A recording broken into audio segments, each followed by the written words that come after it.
Pai, nós queremos também colocar diante de Ti, Pai, a vida do Teu filho, Senhor.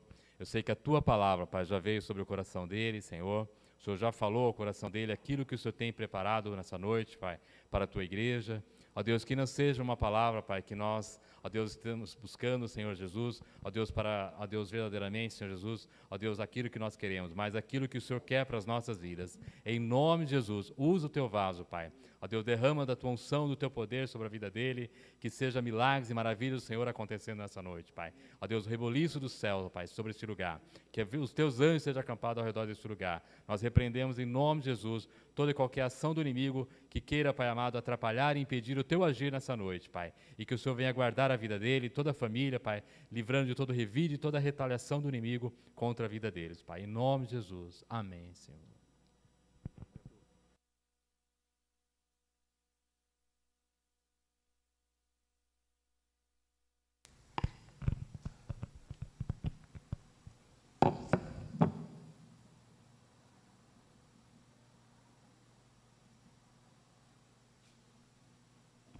Boa noite, irmãos.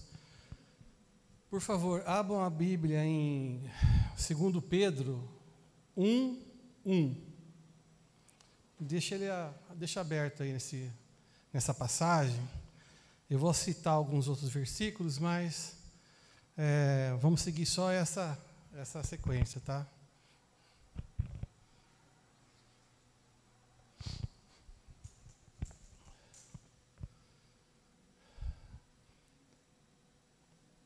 Irmãos, nós somos salvos pela graça de Deus.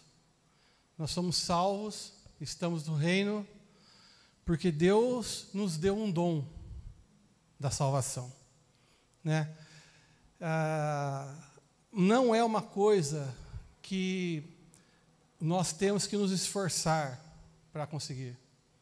Parece que, a impressão que eu tenho, que nessa atual fase da vida que nós vivemos, essa época que é chamada de dispensação, é uma dispensação da graça, né? Ela age de duas formas na vida do cristão e na vida do não cristão. Ela age de uma forma antes de você entrar no reino e ela age de uma forma depois que você entra no reino diferente, tá? Então, a palavra fala que é dom de Deus, é gratuito a salvação, para que ninguém fale que mereça alguma coisa. Não há merecimento na salvação nosso. Nós não podemos falar assim, eu fui salvo porque eu sou bom. Eu sou salvo porque eu sou bonzinho. Eu sou salvo porque eu faço certo. Eu sou salvo porque eu não peco. Eu sou salvo porque eu sou especial. Não. Por nós, nunca seríamos salvos. Nunca. Então, é assim, é como se tivesse uma linha na frente da gente, certo? Você, antes de ser salvo, você é uma pessoa, antes de ser salvo, seu espírito está morto. A sua alma domina seu corpo. Sua mente, suas vontades, seus desejos dominam seu corpo, antes da salvação. Quais são os critérios para você ser salvo? Que você tenha fé, né? Que você tenha arrependimento e tenha uma boa intenção. É isso. Não existe um trabalho. Existe um trabalho que é feito na vida de quem antes que é salvo, que é um trabalho de entendimento do que é salvação. Não existe assim, conserta tudo, muda a sua vida, arruma, conserta. Só depois você vai ser salvo. Isso é uma mudança de fora para dentro. Você não tem. Quem não é salvo não anda com o Espírito Santo. Certo? E Cristo falou assim, que a palavra fala que Cristo veio para salvar, não veio para julgar ninguém. Certo? Quem não aceita Cristo já está condenado. A palavra é essa. Então, você está aqui antes da linha da salvação. Tá? Você decide falar, chega, agora eu vou aceitar o Senhor como Jesus como meu Senhor, meu Salvador, eu me arrependo, o Senhor é o Senhor da minha vida, batiza sem merecimento, você é lavado pelo sangue de Cristo, sem nenhum merecimento, você entrou para o reino de Deus. Certo? Aqui dentro do reino de Deus, a dispensação da graça muda um pouco. A dispensação da graça passa a ser, se você vê na palavra de Deus, por exemplo, Romanos fala assim, 12:1, né? Que fala para a gente apresentar nosso corpo como sacrifício vivo. Né? E fala assim que você não pode se conformar com esse século, e fala que você tem que renovar a sua mente. A partir do momento que você entrou no reino, ele fala, apresenta o seu corpo como sacrifício vivo. Ou seja, vai buscar. Tem outra passagem que a Bíblia fala também que é assim, o reino de Deus é tomado por esforço. Na dispensação da graça, então, antes de você ser salvo, você não merece, você simplesmente fala, eu quero ser, e toma uma decisão. E entra para o reino e é salvo. A partir de agora, o reino exige que você se esforce e que você corra atrás das coisas, que você busque ao Senhor. Por isso que há uma certa... Assim, alguns líderes eles não lidam bem com essa situação, fala de barateamento da graça, entendeu? Na verdade, eu acredito que o que ocorre, na verdade mesmo, é que existem duas fases diferentes na vida do ser humano. Antes de você estar no reino e depois. São duas coisas diferentes, né? E a gente tem que buscar isso, logicamente, mas eu queria deixar claro para vocês isso. A partir do momento que você está dentro do reino de Deus, seu espírito é vivificado. Você é convertido 100% no seu espírito. A partir daí, você começa a ser cheio pelo Espírito Santo, tá? Sua mente começa um processo naquele momento. Ela começou. Você entrou para o reino, começa a transformar a sua vida. Começa a modificar a sua vida, certo? Mas seu corpo continua sendo um corpo corruptível, que vai morrer, mas na ressurreição você vai ter um corpo glorificado. Só queria falar um oi para o pessoal de Louveira. Os pastores estão acompanhando a gente. Deus abençoe, pastores. Então, a palavra de Deus fala assim, que tudo o que a gente precisa já nos foi dado. Né? Ela fala desse jeito. Né? Então, eu queria ler com vocês o 2 Pedro aí, 1:1. Fala assim, ó. Simão Pedro, servo e apóstolo de Jesus Cristo, aos que conosco obtiveram fé igualmente preciosa na justiça de Deus, do nosso Deus e Salvador Jesus Cristo. O que ele está falando aqui? Eu, Pedro, estou falando para todas as pessoas que, assim como eu, fui salvo pela obra da cruz. Fui justificado pelo sangue de Cristo derramado. Ele está falando. Então, ele está falando para todos aqueles que aceitaram Cristo na vida. Tá bom? Graça e paz vos sejam multiplicados no pleno conhecimento de Deus e de Jesus, nosso Senhor. Visto como, pelo seu divino poder, nos têm sido doadas todas as coisas que conduzem à vida e à piedade, pelo conhecimento completo daquele que nos chamou para a sua própria glória e virtude. Ó, tem sido doadas todas as coisas que conduzem à vida e à piedade. Quando a gente olha isso daí, a gente pensa assim, bom, Deus deu todas as coisas para mim, para que eu viva, tem a minha vida. Trabalho, estudo, lar, família, essas coisas todas, igreja, né? E piedade, seja uma pessoa que tem dó dos outros, que fala assim, eu tenho dó, então eu tenho piedade e tal. Irmãos, a gente não pode esquecer que a palavra que nós temos nas mãos, hoje em dia, ela é derivada do Velho Testamento, do hebraico e do aramaico, né?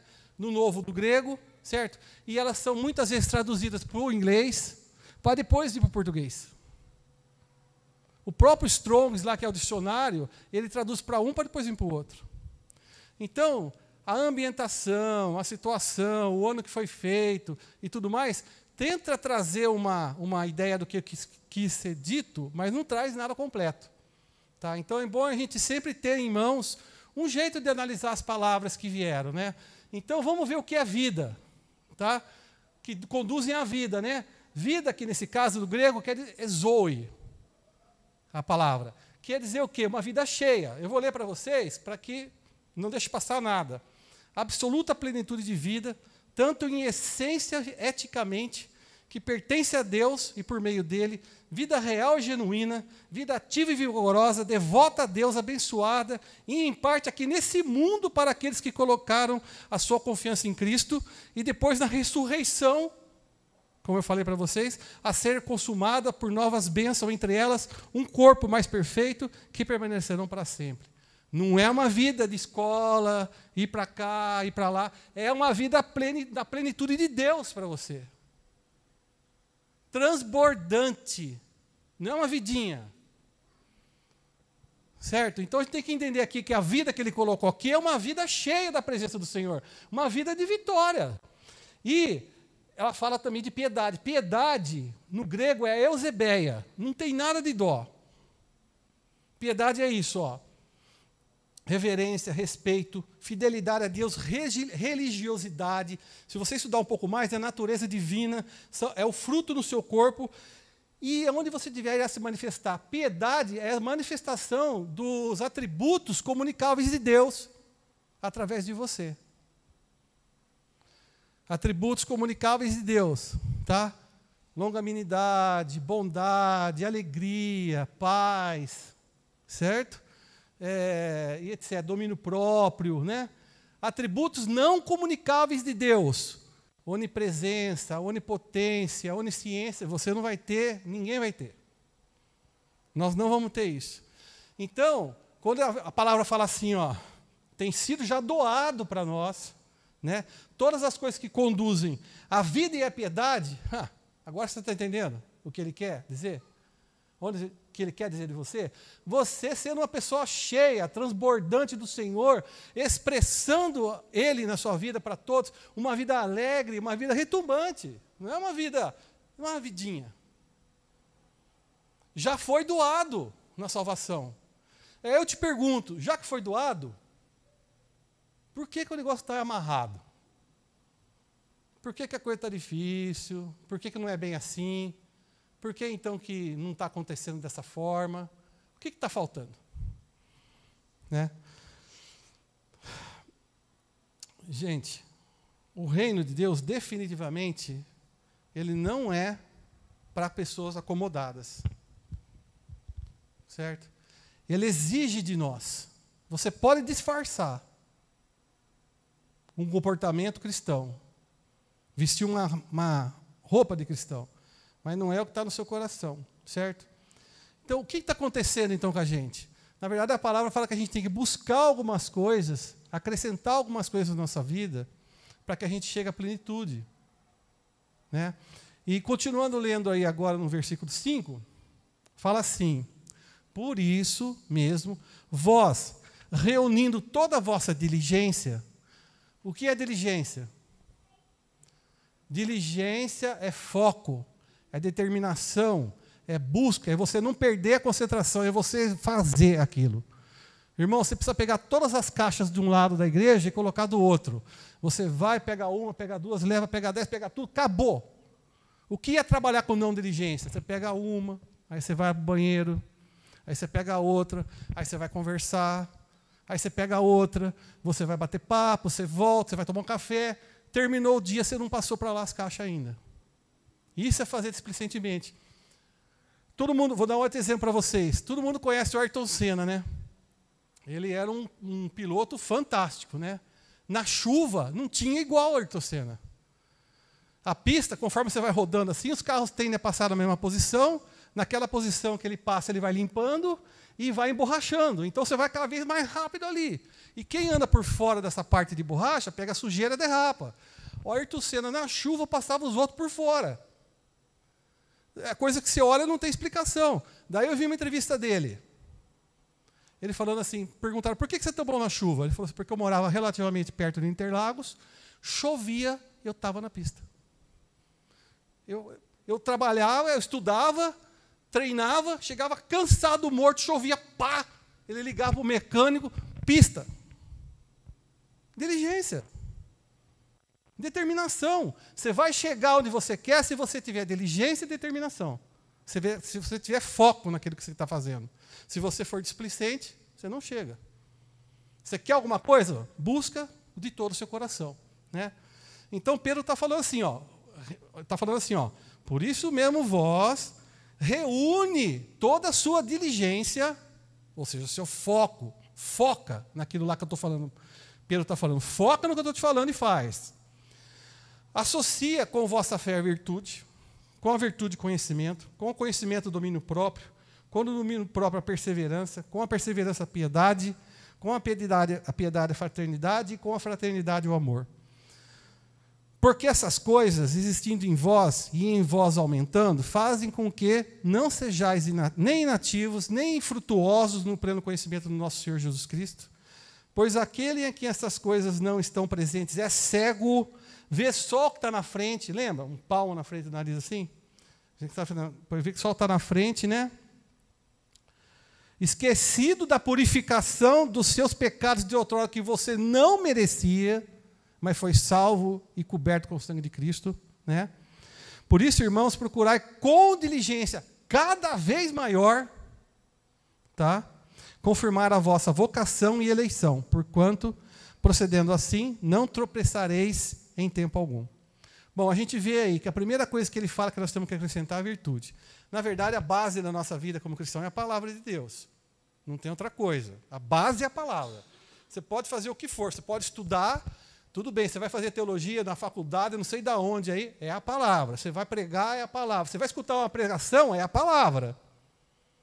Fora disso, é o não. Tem o sim, sim e tem o não, não. Certo? A base, então, nossa, é a palavra. O que acontece com a virtude, então? O que é virtude, então? Virtude é quando você expressa, se você olhar. Eu não vou ficar falando da tradução, porque senão fica uma coisa técnica demais.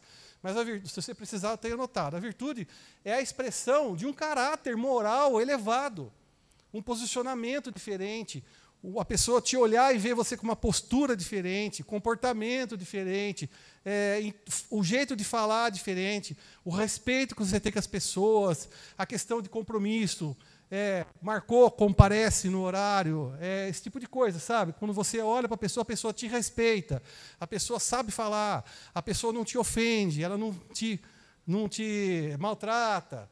Mas isso vem como? Através do conhecimento da palavra de Deus. Por quê? Você começa a ler a palavra, você começa a perceber como Deus quer que você haja. Você vê quem agiu errado, você viu quem agiu certo, você vê como Deus quer que você se comporte, você começa a crescer e perceber. Na igreja você também faz isso, você começa a olhar algumas pessoas e falar assim, aquela pessoa é legal, tal. Mas a base sua tem que ser a palavra, e é ela que tem que trazer essa mudança para você. Porque se alguém te abordar e falar assim, olha, você precisa mudar, você tem um jeito que você ofende as pessoas, por exemplo.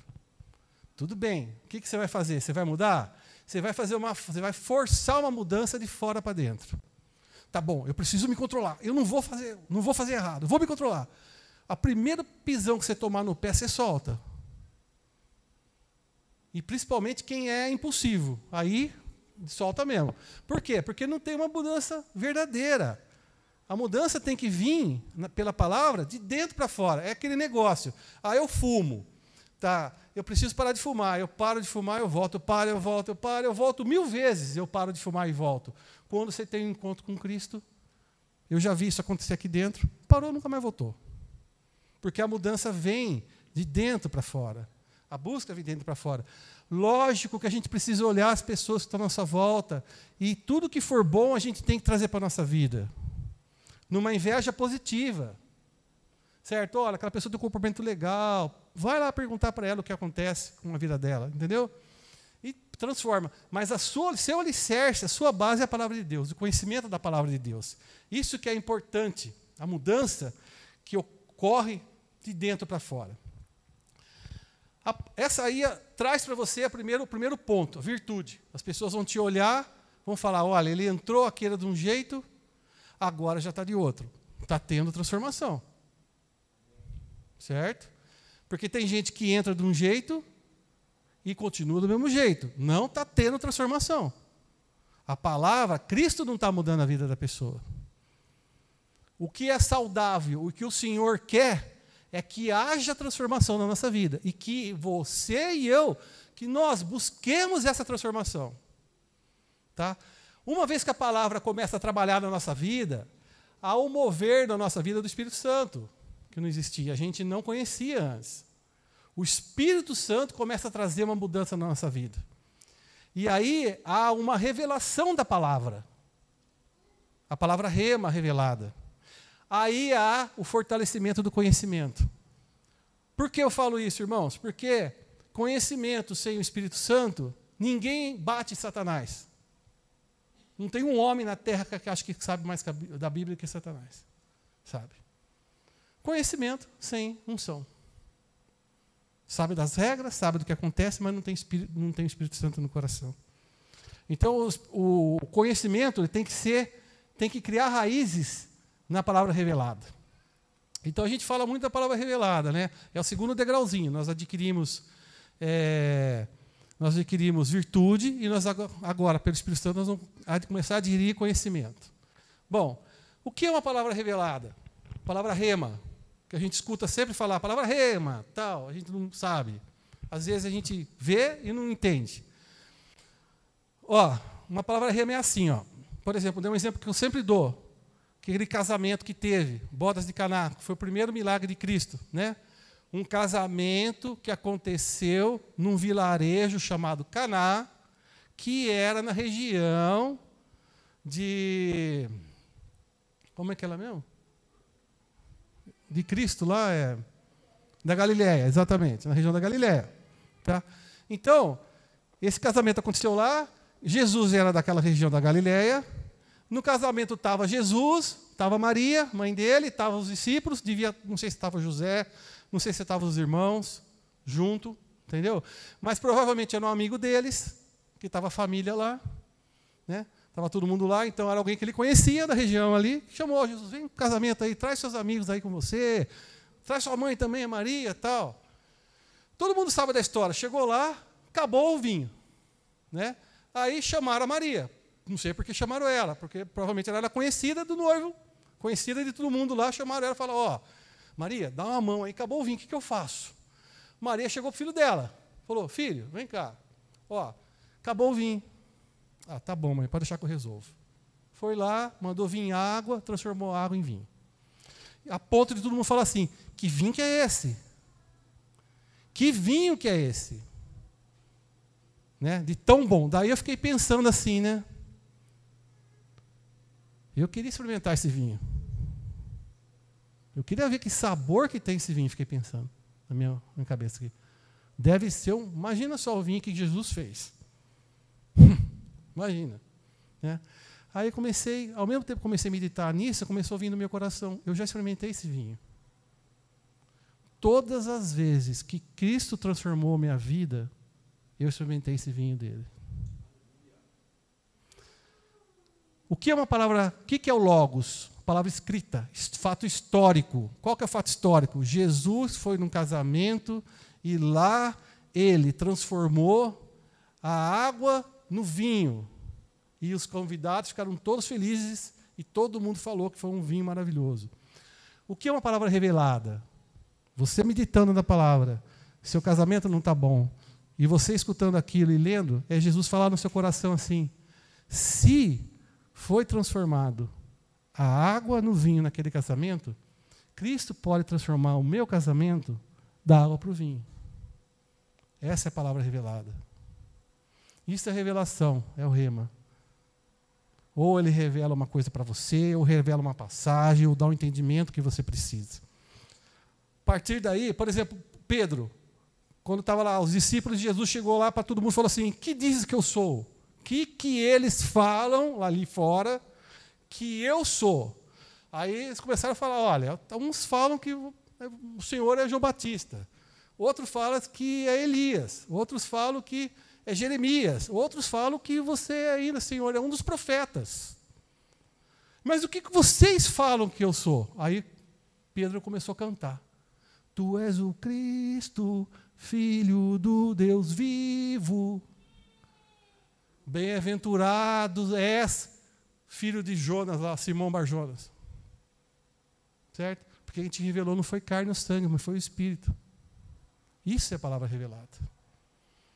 Irmãos, isso que é importante a gente entender. E a palavra revelada vai fazer com que você comece a entender como as coisas no reino funcionam, diferentes do que da palavra física. Você vai começar a acrescentar coisas na sua vida, na sua fé, como inteligência. O que quer dizer acrescentar coisas com inteligência? Por exemplo, fala assim, ó. 1 João 5,14 fala assim, ó. E esta é a confiança que temos para com Ele, que se pedirmos alguma coisa segundo a vontade dEle, Ele nos ouve. E se sabemos que Ele nos ouve quanto ao que lhe pedimos, estamos certos de que obtemos os pedidos que lhe temos feito. Ou seja, qual que é a chave? Pedir de acordo com a vontade do Pai. Né?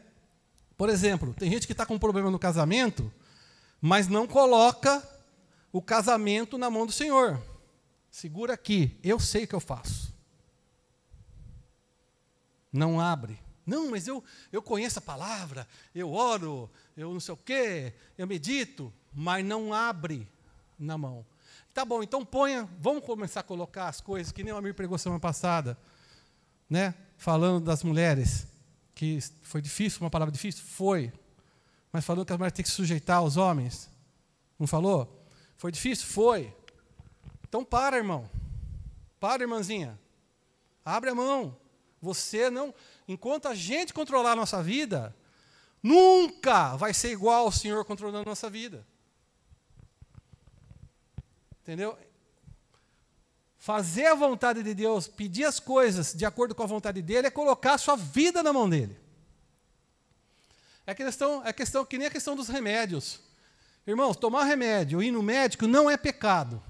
Não é pecado, irmão. Certo? Então, ó, tem pessoas que vai no médico, o médico fala assim, você está com um problema tal, toma esse remédio aqui. Ele não toma, joga fora. Mas foi revelado? Outro exemplo, Amir, quando você veio lá com o seu pai lá de Jaú, seu Adib no carro virou para o Amir e falou assim, eu fui curado do câncer. Não, mas fui curado do câncer, acabou. Ele teve uma revelação na hora. Aí o Amir falou, você foi mesmo? Fui. Então para com tudo. Parou com tudo. Viveu quantos anos, Amir? Aí, 38 anos. Mas foi uma palavra revelada. Não foi assim, acho que eu vou parar de tomar remédio, porque acho que remédio não faz bem. Entendeu o que eu falo? É saber o que a gente está falando em termos, andar na vontade do Pai, fazer a vontade dEle, ter domínio próprio. Fazer a vontade do Pai e nós vamos começar a fortalecer uma coisa em nós chamada fé. O que nós vamos fazer? Nós temos agora virtude, nós adquirimos virtude, nós sabemos como se comportar, como as pessoas esperam da gente, nós começamos a adquirir conhecimento, começamos a entender como é que funciona o reino de Deus, como é que o Senhor trabalha, quando o Senhor nos atende, o porquê que Ele nos atende, certo? Nós vamos começar a aumentar a nossa fé, e com a fé, nós começamos a trabalhar nosso domínio próprio, irmãos. É o terceiro degrau lá, de acrescentar a nossa fé. Né? Olha, domínio próprio é uma coisa que a gente tem que entender, que ajuda a gente a trabalhar e compreender que tudo tem o seu tempo certo, tem que ter paciência para alcançar as coisas, tem um momento correto para tudo. Né? Domínio próprio é uma coisa que vai te ajudar a vencer a idolatria na sua vida. Você quer saber aonde você tem idolatria? Vê o tempo que você gasta com a sua vida não interpretar as coisas. Olha o tempo que você gasta com televisão. Olha o tempo que você gasta com a leitura da Bíblia. Olha o tempo que você gasta falando de dinheiro. Olha o tempo que você gasta falando de doença. Olha o tempo que você gasta escutando uma palavra. Você vai ver aonde está o peso do seu coração. Então o domínio próprio vai fazer você começar a perceber que você está se colocando demais no mundo, que você tem que se colocar mais no reino. Você começa a trabalhar dessa forma, ele faz isso.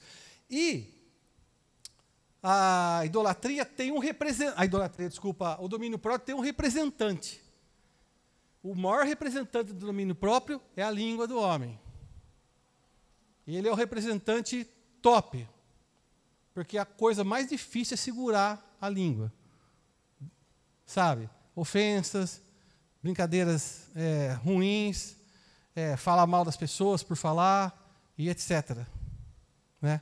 Então, a língua ela é um problema sério na vida da pessoa. E a pessoa que começa a ter consciência disso tudo, começa a perceber que ele tem que colocar a vida dele na mão de Deus, ele tem que saber rejeitar aquilo que... Tudo, tá vendo como tudo depende da gente, irmãos, de buscar?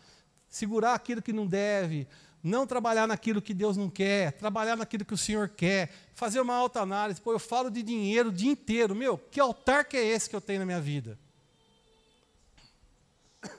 Entendeu? Então, eu fico na televisão o dia inteiro. Pô, que altar que é esse, essa televisão? A partir disso daí, desse entendimento, dessa busca, desse trabalho que a gente começa a fazer, começa a despertar uma coisa na gente, que é o amor. E a gente começa a entender que nós vamos acrescentar o próximo item, que é a paciência, a perseverança. Certo? O próximo degrau, a gente tinha virtude, né? Acrescentou conhecimento, acrescentou domínio próprio, e agora nós vamos ter uma base boa, que começa a despertar em nós, que é acrescentar a perseverança. Tá? Perseverança é uma coisa que não é desejável que tenhamos. É necessário. Nós temos que ter perseverança. Por que eu falo isso? Por que eu falo isso? Porque é o seguinte, Deus tem uma promessa para você. Se Deus tem uma promessa na sua vida, não há nada que possa derrubar essa promessa. Não tem nenhuma força, simplesmente não existe nada. Satanás não consegue entrar entre Deus e você e falar, essa promessa eu peguei. Ele não consegue fazer. Satanás não faz isso. Ele não tem esse poder. A única pessoa que tem poder para destruir uma promessa de Deus na sua vida é você.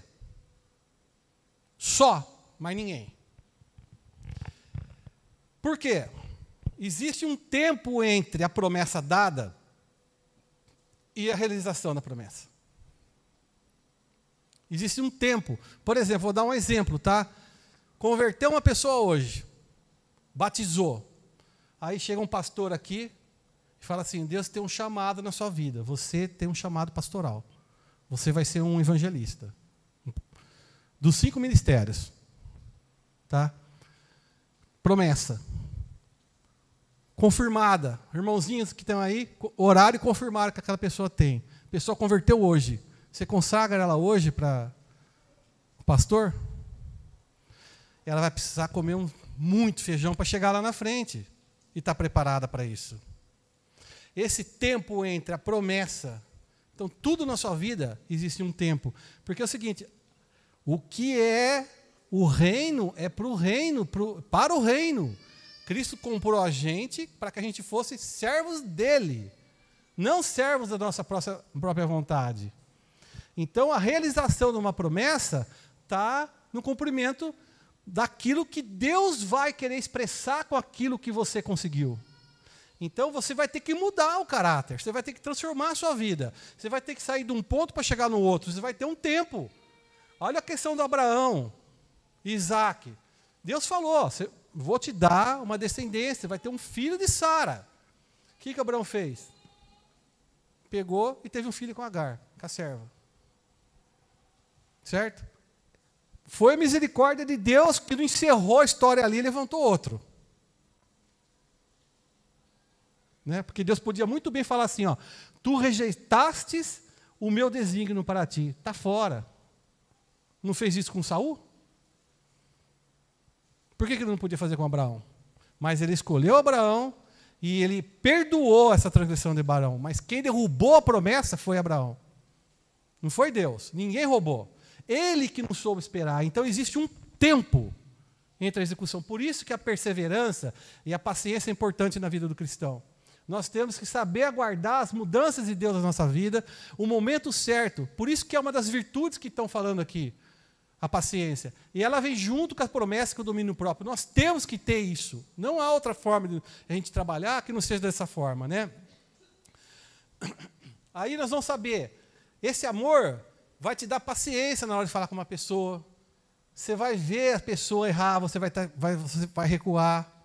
Você vai chegar, se a pessoa não queria... Eu já cheguei em pessoas que eu queria falar alguma palavra e dei um toque e pá, tomei uma lambada. Depois falei, ó, você entendeu o que eu quis dizer? Pá, entendi. Então, você se afasta. Você não adianta você querer bater em ferro maré, ferro frio. Você vai esperar lá na frente, a pessoa vai chegar lá, invariavelmente, irmãos, vai acontecer. Vai chegar lá na frente e falar, agora entendi. E você não precisa nem falar. E a paciência são as conquistas que você precisa na sua vida. O que você precisa alcançar na sua vida? Você tem a promessa de Deus? Você tem a palavra revelada sobre aquilo? Vai acontecer na sua vida? Aguarda, se prepara, se transforma. Se é para você sair de um estado de um filho tecnon que se converteu agora, para chegar num estágio de pastor como evangelista lá na frente, se prepara, irmão. Se prepara no caminho. Senão você não vai chegar lá inteiro. Você não vai chegar lá. Você vai cair antes. Você só vai chegar lá se você for colocado sem merecimento. Porque com merecimento não vai conseguir. Então somos nós que temos que buscar essa transformação e essa paciência. Por isso que é importante a perseverança. Temos que perseverar, temos que ter paciência. O amor vem e transforma a nossa vida, traz condições de você lidar com os outros, lidar com si mesmo, lidar com seu marido, lidar com sua esposa. Entendeu o que eu falei? A partir do momento que você tem virtude, dá para perceber. Tem transformação, dá para perceber que você anda pelo Espírito também, tem conhecimento. A partir do momento que você tem domínio próprio, você parou de ser agressivo, parou de fazer as coisas erradas, parou de se comportar errado. A partir do momento que você tem paciência, você juntou um conjunto de coisas na sua vida que as pessoas vão olhar para você e vão falar assim, ó, isso é uma pessoa íntegra. Vai trazer para você uma coisa chamada integridade. Você vai ser reconhecido pela integridade sua. Você percebeu que todos esses atributos que você tem, domínio próprio, amor que você foi conquistando nessa escadinha, conhecimento, o Espírito Santo trabalhando na sua vida, tudo isso que você foi adquirindo são frutos e são atributos de Deus na sua vida? Aí vem o quê? A piedade. Aí vem a piedade. E aí as pessoas vão te olhar de uma forma diferente. Como? Você vai ser admirado. Mas isso daí não é para satisfazer e para inflar o ego da pessoa.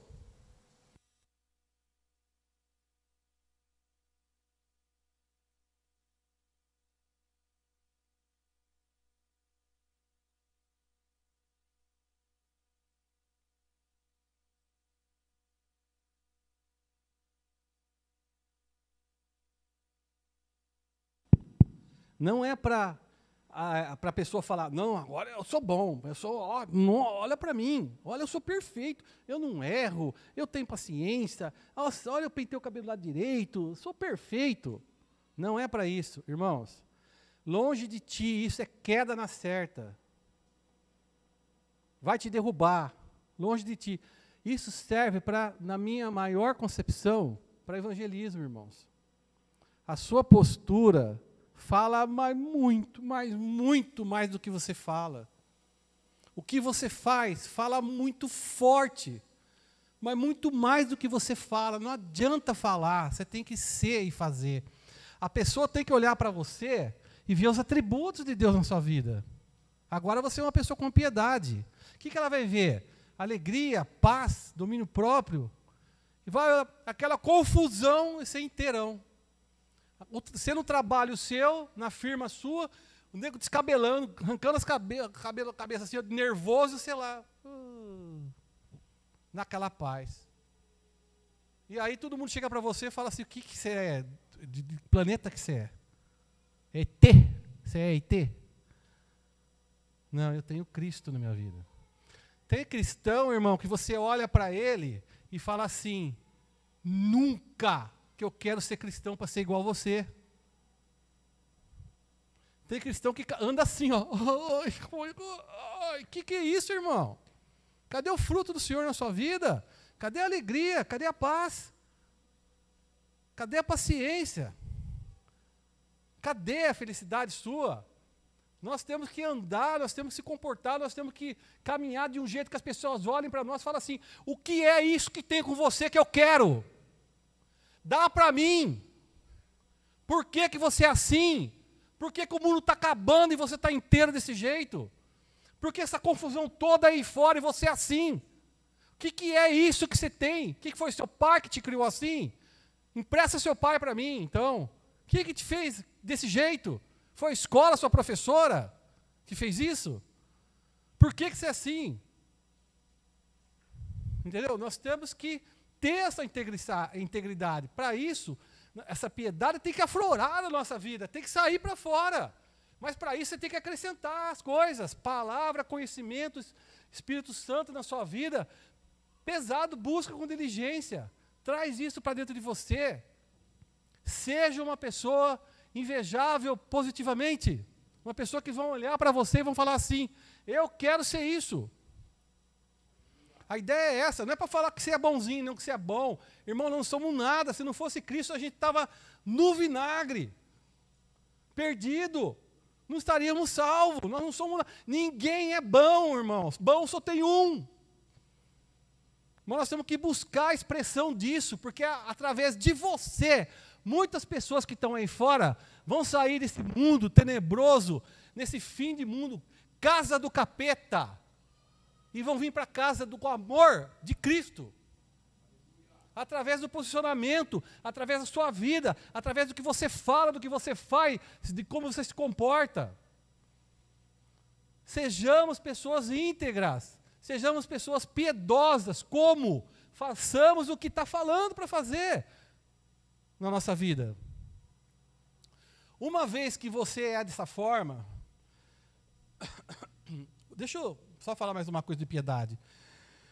1 Timóteo 3,14 fala assim, ó, eu te escrevo essas coisas, Paulo escrevendo para o Timóteo, o discípulo, né? Esperando te ver em breve, viu, Timóteo? Estou escrevendo isso daí para te ver em breve, mas se eu tardar, você usa isso que eu escrevi, ó. Tá? Coloca isso que eu escrevi na sua vida na igreja aí, tá? Para você ver, fique ciente como você deve proceder na casa de Deus, que é a igreja do Deus vivo, coluna e baluarte da verdade. Evidentemente, grande é o mistério da piedade. Aquele que foi manifestado na carne foi justificado em espírito, contemplado por anjos, pregado de gentios, crido do mundo, recebido na glória. Cristo manifestado em carne. E nós manifestamos Cristo. Nós somos embaixadores. Eu já falei isso daqui várias vezes e eu repito para mim, Beto, olha o que você está fazendo, você é o embaixador de Cristo. Nós temos que deixar de ser filhos tecnon, imaturos, que não está relacionado com idade, está relacionado com maturidade, e passarmos a ser filhos ruios, filhos maduros, que não está relacionado com idade. Você pode ter uma pessoa com 90, 100 anos, mas ser tecnon. E você pode ter uma pessoa de 12 anos e ser ruio. Você pode ter. Manifestar dessa forma, né? A partir daí, irmãos, uma vez essa integridade manifestada na sua vida, você começa a ter fruto. Os frutos são vistos. E aí entra o quê? O amor fraternal, que é o 6º degrau dessa escadinha. Tá? O amor fraternal, então, Filadélfia, é amor entre irmãos. Tá bom? Então, a gente começa a trabalhar de forma diferente. Amor, fraternidade, o que que é? Compaixão, favor, graça, misericórdia, bondade, serviço. A fraternidade precisa ser trabalhada na sua vida, encorajada. A fraternidade é o que foi falado hoje aqui. É você preferir o seu irmão ao invés de você. Dá lugar para ele. É você chorar com quem está chorando. É você se alegrar com quem está se alegrando. É você ficar feliz pelas graças que Deus dá na vida da pessoa. E não ficar com inveja triste. Isso é fraternidade. Olha, todo mundo conhece muito a história de José. Certo? José, ele foi um dos irmãos, naquela época tinha o Benjamim ainda, tinha nascido Benjamim, morreu, no final acabou morrendo a Raquel, né? E o Jacó cuidava muito de José, assim, aparentemente Jacó dava uma mimada no José e colocava ele um pouco superior aos outros irmãos, era o mais novo. Então ele ficava meio que indo e trazendo as coisas, levando e buscando, em vez de trabalhar com os irmãos, né? No fim, os irmãos ficaram com raiva dele, né? O que fizeram? Venderam ele como escravo, quase mataram ele, né? Venderam como escravo ele. Ele foi, no fim, ele foi revendido a um atravessador, um traficante de escravos, de pessoas, foi vendido para ele. Ele vendeu o José, novamente com os seus devidos lucros, para o Egito. Lá, você sabe da história dele, né? Onde ele tocava, prosperava. Ele estava na casa de um dos maiores, que era lá o general, lá, o Potifar, e tudo prosperava. Ele foi mandado na prisão, lá embaixo, tudo prosperava. Ele tinha a chave da prisão, ele deixava entrar e sair, ele fazia de tudo, ele cuidava, administrava, ele era top. Mas olha o sofrimento que esse José passou. Os irmãos fizeram isso com ele, né? Quando os irmãos encontraram ele podia ter falado assim: agora vocês vão me escutar. Está vendo como eu sou o bom e vocês não são bons?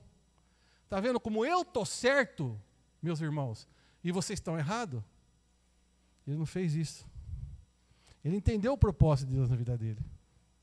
E ele tirou o peso dos irmãos. No fim, ele arrumou terra e colocou eles, deu tudo o que eles precisavam e eles prosperaram. Isso é amor fraternal, irmãos. Olha o caso do bom samaritano. Estava lá uma pessoa jogada lá. Passou o sacerdote que representa a religião, olhou e passou longe, deu a volta. Aí veio o levita que representa a igreja, olhou para frente e seguiu reto. Aí passou um que supostamente era inimigo do hebreu, que era um samaritano de Samaria, e ele que cuidou. Então, o amor fraternal vai além da igreja. Mesmo porque o seu coração deve ferver, pegar essas pessoas que estão aí sufocando e trazer para cá, para uma nova realidade. Isso é amor fraternal. É uma coisa que a gente tem que buscar. Irmãos, eu anotei uma frase aqui, que eu estava meditando, que fala assim, ó: o trabalho do Espírito Santo é convencer. O trabalho de Deus é julgar. E o nosso trabalho é amar, irmãos. Nosso trabalho é amar. Não tem o que você possa falar. Se o Espírito Santo tocar no coração da pessoa, acabou. Entendeu?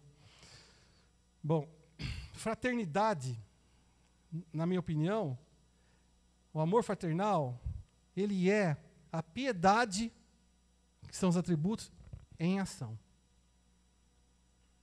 O amor fraternal é você expressar a piedade em ação. Então você adquiriu virtude. A palavra de Deus alicerçou você, barbaridade. O Espírito Santo veio e trouxe conhecimento. A fé fortalecida trouxe domínio próprio. O domínio próprio trouxe o amor para você. Você começou a enxergar as coisas e começou a ter paciência, perseverança. Todo esse processo te fez uma pessoa íntegra e transformou você em piedade, né? A piedade expressou os frutos e veio o amor fraternal, certo? Por último, então, tudo isso termina no seu chamado. E o seu chamado que você tem que trabalhar são várias coisas, né? Você pode pensar assim. Bom, basicamente eu vejo duas principais partes na Bíblia que falam do chamado de uma pessoa. Primeiro, que são os dons motivacionais, que estão em Romanos 12 lá, 4-8, que fala que é profecia, diaconia, exortação, contribuição, certo? É dom de socorro, fala de dom de administração, de presidir, né? Dom de misericórdia, são esses dons que tem ali. Então, esses dons são dons ministeriais dados para nós. Tá? Como também o que está em Efésios 4:11, que é apóstolo, profeta, evangelista, pastor e mestre. Também não. Então, nós somos vocacionados e eleitos para trabalhar com uma dessas coisas. Nós somos ferramentas. o ministério tem que ter condição de mandar a pessoa certa, com o dom certo, fazer determinada coisa. Se você pega uma pessoa que tem dom no misericórdia e fala para ela ministrar no velório, a pessoa vai chorar com a pessoa que está lá, que morreu, né? Ela vai chorar com os pais, ela vai abraçar, ela vai derramar em lágrimas. A pessoa que morreu pode ser nem convertida. Ela vai tristecer, ela vai abraçar, ela vai fazer...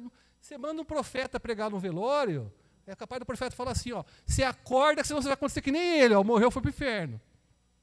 Então, nós temos que ter essa multitude de riqueza na nossa vida, que é para os pastores escolher. Você, por exemplo, que é uma pessoa de exortação. Tem pessoas que sabem exortar. Eu conheci uma pessoa que ele arranca qualquer um do buraco. Eu não vou falar o nome dele porque, né, ele tira qualquer um do buraco. Só que se ele ficar depois, uma semana com a pessoa, ele destrói de novo. Ele tem um dom de exortação. Então, você precisa levantar alguém de uma situação, você fala, fulano, vai lá conversar com ele. Resgata. Né? E aí, o último ponto é o amor. Amor ágape. Que é aquele amor que você está aqui, ele está lá, né? Você fala, tem que ter amor. Onde que ele está? Dá o binóculo. Para você enxergar. Ele está muito longe. Pelo menos de quem vos fala. Muito longe.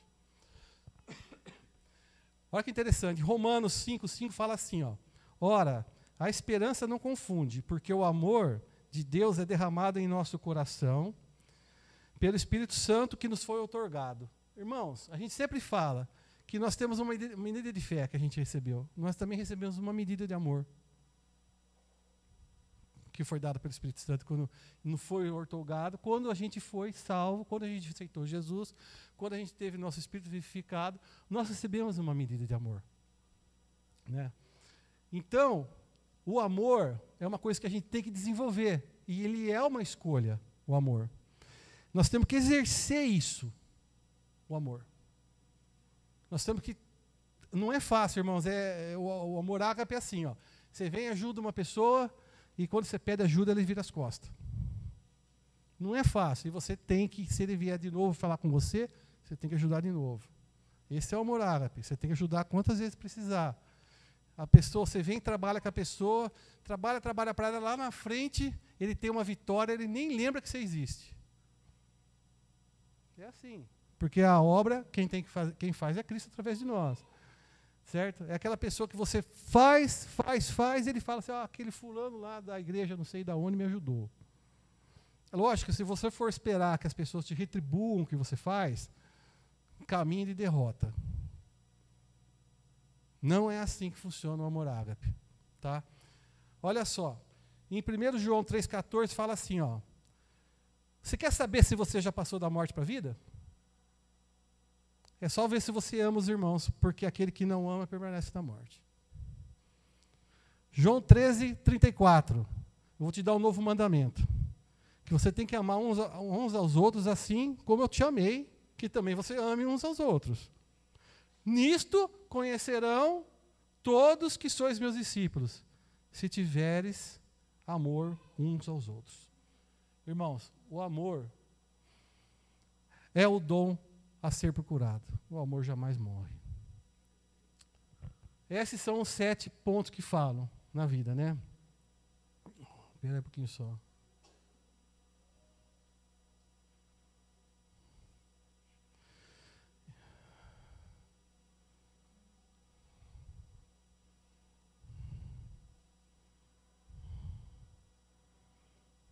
Só um segundo, irmãos.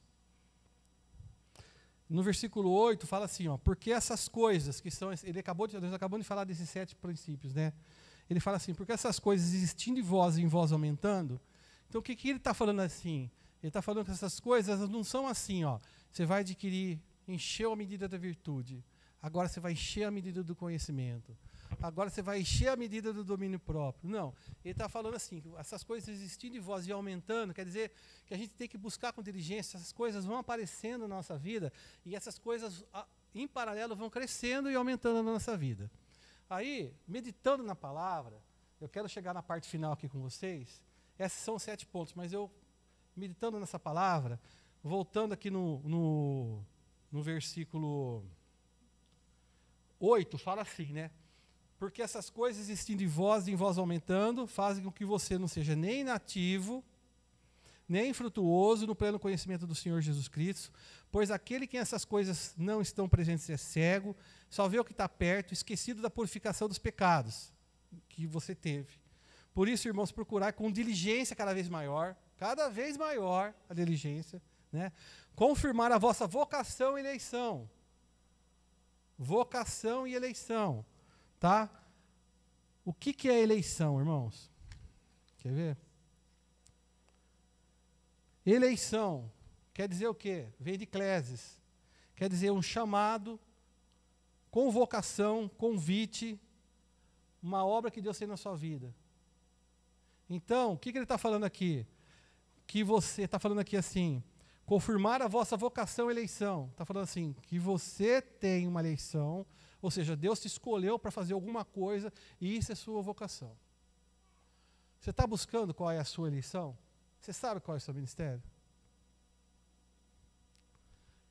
Meditando na palavra dessa passagem aqui, o que eu vi? Eu vi 3 tipos de pessoas, irmãos. Tá? Para terminar. Tá? 3 tipos de pessoas. A primeira é aquela que entrou no reino e cruzou o braço. Que eleição? Que vocação? Eu não tenho isso. Pedro está escrevendo para todos aqueles que com ele, como ele, foram justificados pelo sangue de Cristo. Você tem uma eleição. Você tem uma vocação. Você foi escolhido. Você tem um ministério. Quando a palavra fala assim que tudo posto junto, edificados num perfeito crescimento, num edifício, está falando assim que cada um de nós tem uma posição no corpo de Cristo. Um vai trabalhar na janela, outro vai ser na parede, cada um é um bloco dessa construção, certo? E se você cruzar o braço, vai ficar um buraco ali, irmãos, te esperando. Você está aqui dentro, as pessoas falam assim, não, mas isso não é para mim, é para você. Não, mas eu não mereço. Você foi lavado com o sangue de Cristo. Ninguém merece. Não, mas eu não quero. Ninguém falou para você se você quer ou não. Está falando para você assim que você tem um chamado. Você foi eleito para exercer um chamado. Está falando que você tem uma vocação. Ninguém está perguntando o que você acha. Cristo não está perguntando aqui, o que você acha? Você acha que você foi eleito para alguma coisa? O que você quer? Ele não está falando isso. Está falando, busca o seu chamado. Você está fazendo falta nesse mundo. Você foi levantado para exercer uma função para o corpo, uma função na igreja, uma função para Cristo. Por que você acha que você não é merecedor? Ou por que você acha que a preguiça sua tem que falar mais forte? Se levanta, irmão. Presta atenção no que Cristo tem para você. Não cruza seus braços. O reino de Deus é tomado por esforço. Exerça a vocação. Exerça aquilo que Deus tem para você. Havia um segundo tipo de pessoa. Porque essa pessoa que não quer exercer é aquela que é cego, é aquela que é inativo, não faz nada no reino, infrutuoso, não gera uma vida sequer, tá? E é cego, só vê o que está perto e esqueceu que não mereceu, que você foi comprado com o sangue de Cristo. É isso? O segundo ponto, irmãos, que eu vejo, o segundo tipo de pessoa é aquela pessoa que não fez nada disso e foi colocado lá em cima. Esses são aqueles que tropeçam em algum lugar. São os que caem. Por quê? Você está andando na rua, aí você vê uma tartaruga em cima da árvore. O que você vai pensar? Puxa vida, deve ser a tartaruga ninja para subir na árvore. Você não vai pensar isso. Você vai pensar assim, alguém colocou ela lá. Ela não consegue subir ali. E isso acontece por vários motivos, irmãos. Às vezes o pastor não está preparado, entendeu? Daí ele acaba atropelando as coisas porque ele gosta de uma pessoa e tal. Põe uma pessoa que não está preparada. Isso vai dar confusão. E qual é o caminho certo, irmãos? É aquele que você tem um chamado, você tem aquele que está olhando por você aqui, que são os pastores, está vendo o que você precisa, está alimentando você, está deixando você cair às vezes, tropeçar, sofrer, está te alertando dos problemas que tem no caminho, e você vai crescendo, vai adquirindo conhecimento, você vai adquirindo domínio próprio, você vai adquirindo todas as coisas, vai crescendo até você chegar lá. São esses 3 tipos de pessoas, irmãos, que eu vi aqui, pensando em casa sobre essa palavra. Irmãos, eu quero que vocês tenham uma coisa no coração. Ninguém de nós pode se sentir assim, não merecedores da graça de Deus. Ninguém de nós pode se sentir como sendo, eu sou nada, sou um pó, eu não sou nada. Ninguém de nós pode se achar não merecedor do amor de Deus. Ninguém de nós. Deus ama todos nós. Você não é maior que ninguém. Ninguém é maior que você. É questão de você ser colocado no lugar certo que Deus te colocou. Se Deus te deu um dom de diaconia, exerce com amor. Põe no coração isso daí. Diaconia é serviço, irmãos. Faz o melhor. Se você tem um dom de misericórdia, faz o melhor, irmãos. Se você é um evangelista, faz o melhor. Se você é um profeta, faz o melhor. Agora, você não foi colocado para não ser nada. Você foi colocado e você está fazendo falta. Está na hora de você parar de olhar para a sua vida e olhar para o reino de Deus. O Senhor tem um chamado em amor, tem uma eleição para a sua vida. Ele que te quer no reino, Ele quer usar você. Você é exemplo embaixador dele. Olha para a sua vida, vê se você é uma pessoa querida dos outros, vê se as pessoas te olham com uma admiração positiva, vê se as pessoas te veem como exemplo, ou vê se você é uma pessoa desagradável. Sabe? Deus tem o melhor para você. Não se julgue inferior a ninguém, não se julgue para baixo. Faz a sua função. Na edificação, se você é uma placa, esteja no lugar certo. E a palavra fala assim, não deseje muito vocês ser mestres, para que vocês não se atropelem, para que vocês não tenham sobre si o juízo que vocês não podem ter. O que ele quer dizer? Exercer o seu ministério, exercer aquela vocação que Deus te criou. Não queira ser além e nem a quem. Procura saber o que você é, exerce aquilo. É ali que você vai se encaixar. E é ali que você vai edificar. É ali que você vai transformar vidas. Porque você está fazendo aquilo que você foi colocado para fazer. Eu não quero fazer porque tenho medo, porque espiritualmente você é atacado. Gente, que é isso, gente? O que mais importa é o reino de Deus.